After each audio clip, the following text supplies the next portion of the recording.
Hello friends, welcome back to my channel. I hope you good and healthy. तो friends, आज मैं आप लोगों के लिए एक लेसन प्लान लेकर आई हूँ, यानी कि पाठ योजना, जो कि पाठ योजना 20 है। इसके पहले भी मैं 20 लेसन प्लान गणित से रिलेटेड इस चैनल पर प्रोवाइड की हूँ। अगर आप देखना चाहें तो उसे देख सकते हैं इसी चैनल पर जाकर।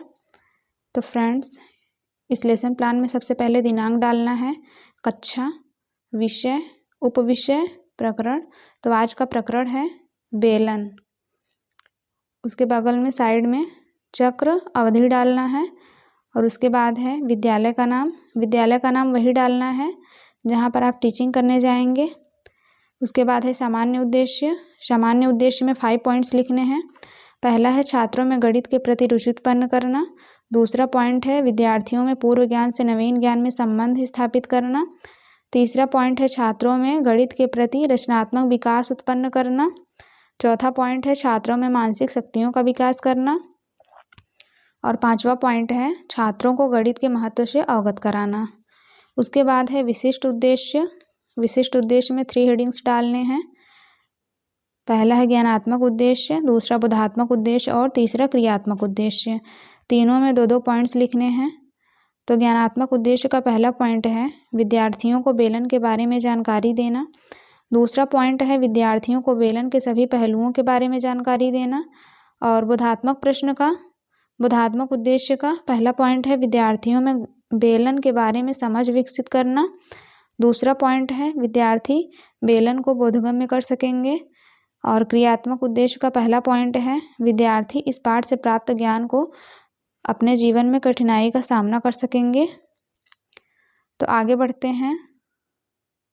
क्रियात्मक उद्देश्य का दूसरा पॉइंट है विद्यार्थी इस पाठ से प्राप्त ज्ञान को अपने जीवन में प्रयोग कर सकेंगे। उसके बाद है सहायक सामग्री। सहायक सामग्री में श्यामपट्ट, चौक, डस्टर, चार्ट इत्यादि कक्षा उपयोगी सामग्री। पूर्व ज्ञान, विद्यार्थियों को बेलन के बारे में सामान्य जानकारी है।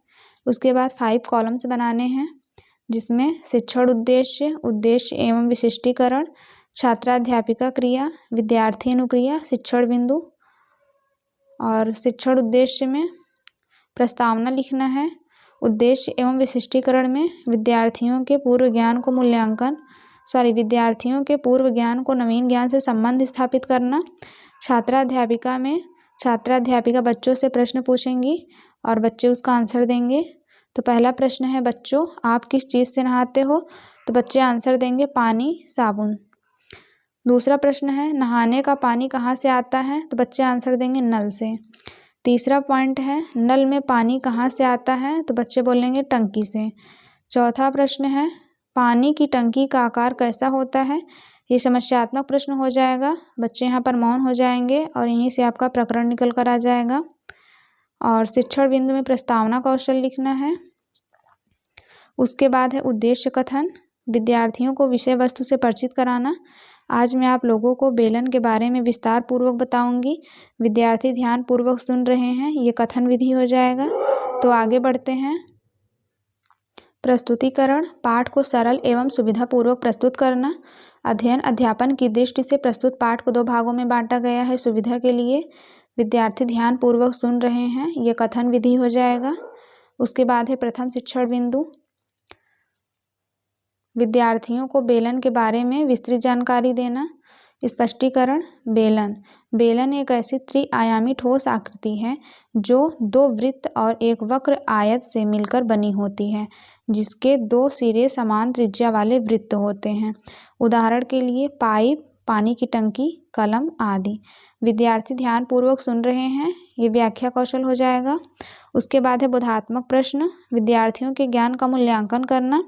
बोधात्मक प्रश्न का पहला प्रश्न है, बच्चों बेलन का एक उदाहरण दीजिए। तो बच्चे आंसर देंगे गैस सिलेंडर। ये प्रश्नीकरण कौशल हो जाएगा। तो आगे बढ़ते हैं। बोधात्मक प्रश्न का दूसरा प्रश्न है, एक बेलन में कितने वृत्त समान त्रिज्या के होते हैं? तो बच्चे आंसर देंगे 2। विकासात्मक प्रश्न, विद्यार्थियों को पाठ की विस्तृत जानकारी देना। पहला प्रश्न है, बेलन का संपूर्ण पृष्ठीय क्षेत्रफल क्या होता है? ये समस्यात्मक प्रश्न हो जाएगा। बच्चे यहाँ पर मौन हो जाएंगे, यहीं से आपका दूसरा प्रकरण निकल कर आ जाएगा। ये प्रश्नीकरण कौशल था। उसके बाद है द्वितीय शिक्षण बिंदु, विद्यार्थियों को बेलन का संपूर्ण पृष्ठीय क्षेत्रफल के बारे में जानकारी देना।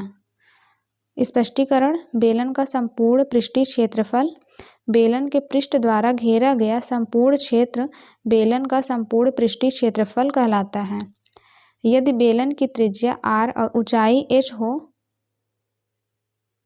तो बेलन का संपूर्ण पृष्ठ क्षेत्रफल 2πr² प्लस 2πrh। तो 2 को कॉमन ले लेंगे तो 2πr² प्लस πrh। तो 2πr ब्रैकेट में r प्लस h, यहाँ पर लास्ट में 2πr कॉमन ले लिया गया है तो r प्लस h। ये बेलन का संपूर्ण पृष्ठीय क्षेत्रफल का फार्मूला है। विद्यार्थी ध्यानपूर्वक सुन रहे हैं, ये व्याख्या कौशल है। तो आगे बढ़ते हैं। जहाँ पाई का मान पाई = 22/7 या 3.14 है। बेलन का आयत पदार्थ की वह मात्रा जो बेलनाकार पात्र में भरी जा सके उस बेलनाकार पात्र का आयतन कहलाती है।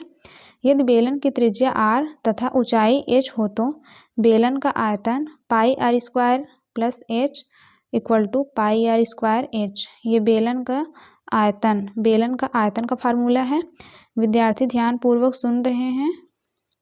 एक उदाहरण है, बेलन की त्रिज्या 2 सेंटीमीटर तथा ऊंचाई 7 सेंटीमीटर हो तो उसका आयतन बताइए। इसको सॉल्व किया गया है जिसका आंसर 88 सेंटीमीटर क्यूब आया है।